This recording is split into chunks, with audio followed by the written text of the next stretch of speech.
एउटा मान्छे जो केही वर्ष अघिसम्म टेलिभिजनको स्क्रिनमा माइक समातेर भ्रष्टाचारीलाई जवाफ माग्दै थियो, आज त्यही मान्छे नयाँ दिल्लीको साउथ ब्लकमा भारतका सबैभन्दा शक्तिशाली मान्छेहरूसँग आम्ने सामने बस्न लागेको छ। यो कुनै फिल्मको कथा होइन, यो नेपालको वास्तविकता हो। राष्ट्रिय स्वतन्त्र पार्टी रासपाका सभापति रवि लामेछाने आगामी जेठ 18 गते भारत जाँदैछन्। 2 दिने यो भ्रमणमा उनको राजनीतिक जीवनकै पहिलो विदेश यात्रा हो। झन्डै 4 वर्ष पार्टीको नेतृत्व 2 पटक उपप्रधान र गृहमन्त्री भइसकेका रविले यसअघि कुनै पनि आधिकारिक राजनीतिक भ्रमण गरेका थिएनन्। तर यो केवल एउटा साधारण भ्रमण होइन। यो भ्रमण त्यस बेलामा हुँदैछ जब नेपाल र भारत बीचको सम्बन्ध दशकौंदेखि सबैभन्दा खराब अवस्थामा पुगेको छ। एकपछि अर्को भ्रमण रद्द हुँदै गएको श्रृङ्खलाका बीच यो भ्रमण एउटा झिल्को बन्न सक्छ वा थप अँध्यारोको सुरुवात। पहिलो झट्का 4 वर्षमा पनि किन गएनन् रवि भारत? यो प्रश्न हरेक नेपाली राजनीतिक प्रेमीको मनमा छ। रवि लामेछाने जब गृहमन्त्री थिए, जब उपप्रधानमन्त्री थिए, ती समस्या भारत जानु सामान्य र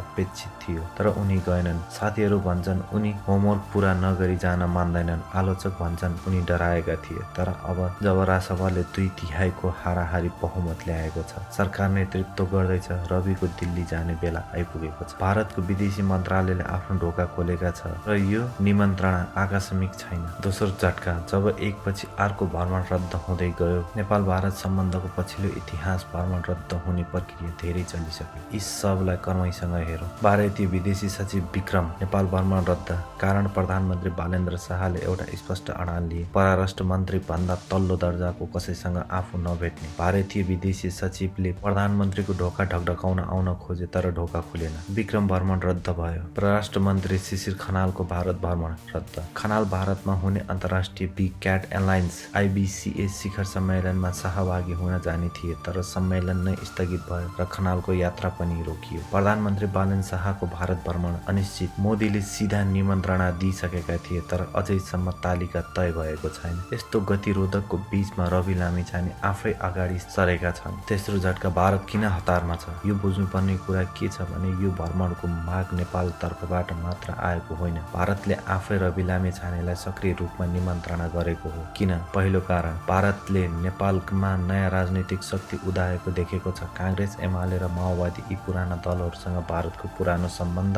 र संयन्त्र काम गर्न छोडेको छ। अब नयाँ दलसँग नयाँ सम्बन्ध बनाउनु भारतको बाध्यता हो। दोस्रो कारण, दक्षिण एसियामा भारतको हैसियत पहिले जस्तो बलियो छैन। पाकिस्तानले इरान इजरायल विवादमा मध्यस्थात्तर भूमिमा खेल्दैछ। बङ्गलादेशसँगको सम्बन्ध चिसो। चीनको प्रभाव नेपाल, श्रीलङ्का र मालदिप्ससम्म फैलिएको छ। यस्तो अवस्थामा नेपाललाई गुमाउनु भारतका लागि ठूलो धक्का हुनेछ। तेस्रो कारण, अमेरिकाको नेपालमा बढ्दो सक्रियताले भारतलाई सशंकित बनाएको छ। MCC, USAID वा अन्य माध्यमबाट अमेरिकाको नेपालमा बढ्दो उपस्थितिले दिल्लीलाई हतार गराइरहेको छ। यी सबै कारणले गर्दा रवि लामेछाने भारतका लागि अहिले सही मान्छे, सही समय बनेका छन्। चौथो झट्का, मोदी, डोभाल, जयशंकर तिनै शक्तिशाली मान्छेसँग भेट। यो भ्रमणको सबैभन्दा रहस्यमय पक्ष के हो भने रवि लामेछाने एउटै पार्टी सभापति हैसियतमा जाँदैछन्, तर उनको भेटको सूची भारतका शीर्ष सत्ता केन्द्रका मान्छेहरूले भरिएको छ। प्रधानमन्त्री मोदी समय व्यवस्थापनको प्रयास जारी छ। विदेश मन्त्री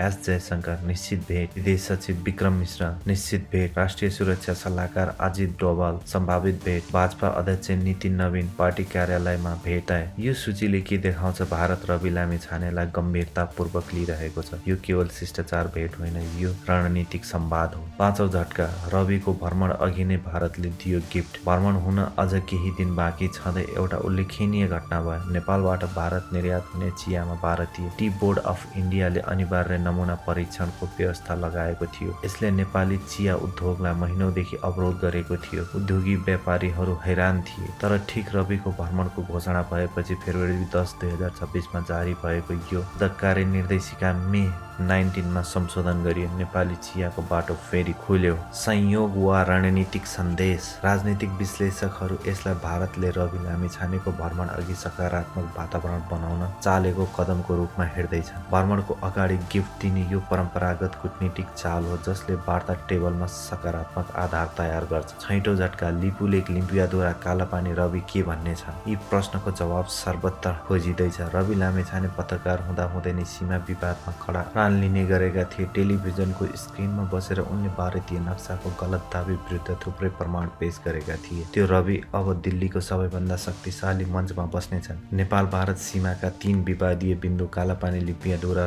र लिपु लेक अझै सुल्झिएका छैनन्। सुगौली सन्धि 1816 ले स्पष्ट रूपमा यी भूमि नेपाल भएको भन्छ, तर भारतले दशकौंदेखि आफ्नो सैनिक र प्रशासनिक उपस्थिति कायम राखेको छ। थप गम्भीर कुरा, भारत र चीनले लिपु लेक नाका हुँदै व्यापार र धार्मिक यात्रा मानसरोवरको मार्ग पुनः खोल्ने घोषणा गरेपछि नेपालले दुवै देशलाई कूटनीतिक प्रोस्टेट नोट पठाएको छ। नेपालको अनुमति बिना नेपाली भूमि भएर व्यापार गर्ने यो निर्णय नेपालको सार्वभौमिकतामाथि सीधा आघात हो। रविले दिल्लीमा यो विषय उठाउने छन् र यदि भारतले उचित जवाब नदिए श्रोताका अनुसार नेपाल हेगाको अन्तर्राष्ट्रिय न्यायालय ICJ मा मुद्दा लैजाने कठोर सन्देश पनि दिने रणनीति बनाइएको छ। यो हल्लाखल्ला मात्र होइन, यो नेपालको नयाँ कूटनीतिक भाषा हो। सातौं झट्का अर्थमन्त्री वाग्लेको पनि भ्रमण तयारीमा। रवि दिल्ली यात्रा सफल भएमा त्यसको अर्को भ्रमण पनि तयार भएको छ। मन्त्री डाक्टर वाग्लेको पनि भारत भ्रमण सम्भावना बढेको छ। वाग्ले भारतबाट ठूलो आर्थिक सहयोग र लगानी ल्याउन चाहन्छन्, विशेष गरी जलविद्युत पूर्वाधार र डिजिटल क्षेत्रमा। नेपाल भारत बीचको व्यापार घाटा विशाल छ र भारत नेपालको सबैभन्दा ठूलो व्यापारिक साझेदार हो। आर्थिक कूटनीतिक अहिले विश्वको मुख्य राजनैतिक हतियार बनेको छ। वाग्लेको भ्रमण सफल भए नेपालमा केही ठूला आर्थिक प्याकेज ल्याउन सक्नेछन्। झट्का दक्षिण एसियामा कमजोर बन्दैछ भारत? यो प्रश्न कठिन छ, तर उत्तर जान्न जरुरी छ। पछिल्लो समयमा दक्षिण एसियाको राजनीतिक नक्सा तीव्र गतिमा परिवर्तन भइरहेको छ। पाकिस्तान, इरान, इजरायल द्वन्द्वतामा मिडिएटरको भूमिका खेल्दैछ। चिनिया इन्जिनियरहरूको सहयोगमा भारतले अत्याधुनिक राफेल लडाकु विमान पनि ठेगाना पार्यो भन्ने खबरले भारतीय रक्षा क्षमतामाथि प्रश्न उठेको छ। बङ्गलादेश सरकार परिवर्तनपछि ढाका र दिल्लीको सम्बन्ध सहज छैन। मालदिभ्स भारत विरोधी लहरमा नयाँ सरकार आएको छ। श्रीलङ्का चीन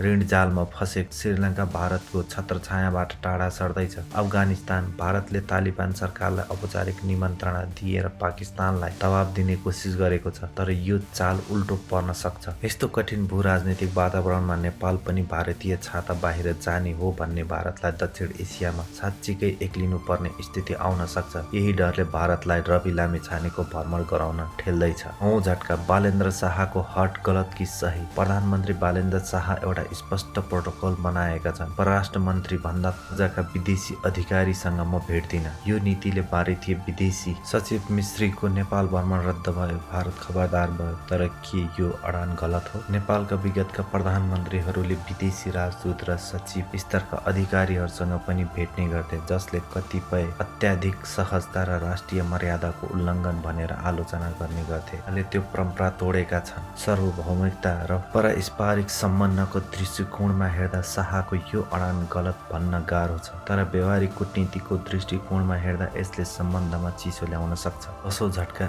यदि रवि असफल भए के हुन्छ? यो भ्रमणको दुई सम्भावित परिणाम हुन्छ। पहिलो सम्भावना सफलता। रवि लामिछाने दिल्लीबाट फर्किँदा ठोस एजेन्डा सहित आउनेछन्। सीमा विवादमा वार्ताको ढोका खुल्नेछ, आर्थिक सहयोगका नयाँ योजनाहरू आउनेछन् र प्रधानमन्त्री बालेन्द्र शाहको भारत भ्रमणको मार्ग प्रस्ताव हुनेछ। यो नेपाल भारत सम्बन्धको नयाँ अध्याय हुनेछ। दोस्रो सम्भावना असफलता। यदि रवि दिल्लीमा केवल हाँसेर फोटो खिचाएर फर्किए तर कुनै ठोस उपलब्धि ल्याउन नसके भने यो भ्रमण फोटो सेसन मात्र बन्नेछ। आलोचकहरूले भन्नेछन् रवि दिल्लीमा फेरि बिके र नेपाल भारत सम्बन्धको गतिरोधक झन गहिरो हुनेछ। इतिहास यो छ, जब नेपाली नेताहरू दिल्ली गए र राष्ट्रिय हितको एजेन्डा बिना फर्किए, जनताले माफ गरेनन्। के यो भ्रमण नेपालको भाग्यरेखा हो? रवि लामिछाने जेठ 18 गते दिल्लीको विमानस्थलमा ओर्लने क्षण नेपालको नयाँ इतिहासमा एक पाना लेखिनेछ। पुराना दलहरूसँग असफलताको पाठ सिकिएको भारत र नयाँ कूटनीतिक स्पेस खोजिरहेको नेपाल दुवैका लागि यो भ्रमण अवसर र परीक्षण दुवै हो। रवि यदि सीमा विवाद, व्यापार असन्तुलन, भौमिक सम्मानको विषयमा स्पष्ट र दृढ आवाज उठाउन सक्छन् भने यो भ्रमण नेपालको कूटनीतिक इतिहासमा सुनौलो अक्षरले लेखिनेछ। यदि सक्दैनन् भने टेलिभिजनको स्क्रिनमा जो माइक समाउँथे त्यही माइक अब उनको विरुद्धमा बोल्नेछ। दिल्लीको साउथ ब्लकको बन्द कोठाभित्र के हुन्छ त्यसको जवाब काठमाडौँ फर्किएपछि मात्र थाहा हुन्छ, रविको अनुहारले बताउनेछ।